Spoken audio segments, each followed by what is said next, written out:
അനന്തൻകുളം അനാഥമായി തന്നെ. ആലത്തൂർ പെരുംകുളം കാരോട് ഗ്രാമപഞ്ചായത്തിലെ കുളം 1/4 നൂറ്റാണ്ടുകാലമായി ഉപയോഗശൂന്യമായി തുടരുന്നു. ക്ഷേത്രകുളം പഞ്ചായത്തിന് വിട്ടുകൊടുത്തതോടെ കഷ്ടകാലം തുടങ്ങി.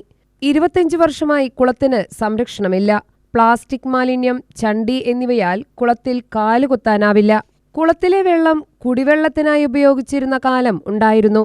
നാട്ടുകാർ കുളിച്ചിരുന്നതും ഇതേ കുളത്തിൽ തന്നെ.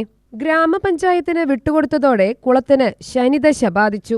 മാലിന്യ നിക്ഷേപ കേന്ദ്രമായി മാറിയ പഴയ ക്ഷേത്രക്കുളം ഇന്ന് ആർക്കും വേണ്ടാത്ത അവസ്ഥയിലാണ്. രഥോത്സവ കാലത്ത് ഒരു ഫ്ലക്സ് ബോർഡ് ഉയർന്നുവരും. കുളം സംരക്ഷണത്തിന് ലക്ഷങ്ങൾ അനുവദിക്കുമെന്ന് പഞ്ചായത്തിന്റെ മുന്നറിയിപ്പ് രഥോത്സവം അവസാനിക്കുന്നതോടെ അപ്രത്യക്ഷമാകുമെന്ന് നാട്ടുകാർ പറഞ്ഞു. ഈ കുളത്തിൻ്റെ പേര് അനന്തകുളം. ഇത് നമ്മൾ ഒരു 5-10 വർഷം മുന്നേ ഇവിടുത്തെ വാർഡ് മെമ്പറായിരുന്ന വിജയൻ അവർ നേരിട്ട് ഈ ഗ്രാമത്തിലെ ബ്രാഹ്മണ സമുദായത്തിൽപ്പെട്ട മഹാദേവ അയ്യരുമായി സംസാരിച്ച് പഞ്ചായത്തിന് കൊടുത്ത കുളമാണ്.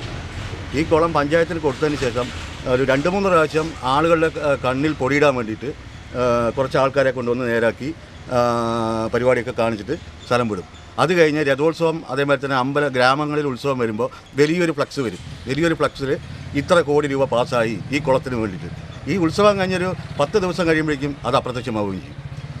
പഞ്ചായത്ത് മാറി വരുന്ന പഞ്ചായത്ത് ഭരണസമിതിയോ ബ്ലോക്ക് സമിതികളോ ഈ നാടിനോ അല്ലെങ്കിൽ ഈ കുളത്തിന് വേണ്ടിയിട്ടോ ഒന്നും ഇടപെട്ടിട്ടില്ല. ഇത്രമാത്രമേ ഈ അവസരത്തിൽ ഞങ്ങൾക്ക് പറയാനുള്ളൂ. ഇതിനെതിരെ ശക്തമായി മണ്ഡലം കോൺഗ്രസ് കമ്മിറ്റി സെക്രട്ടറി എന്ന നിലയിൽ കോൺഗ്രസ് ശക്തമായി ഇതിനെതിരെ പ്രതിഷേധ പ്രകടനവും സമരപരിപാടിയുമായി മുന്നോട്ടുണ്ടാകുമെന്ന് മാത്രമാണ് ഈ അവസരത്തിൽ പറയാനുള്ളത്. കുളം സംരക്ഷിക്കണമെന്നാണ് നാട്ടുകാരുടെ ആവശ്യം.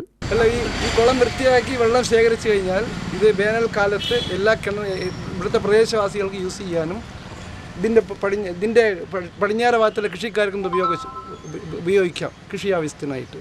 UTV news, Palakkad.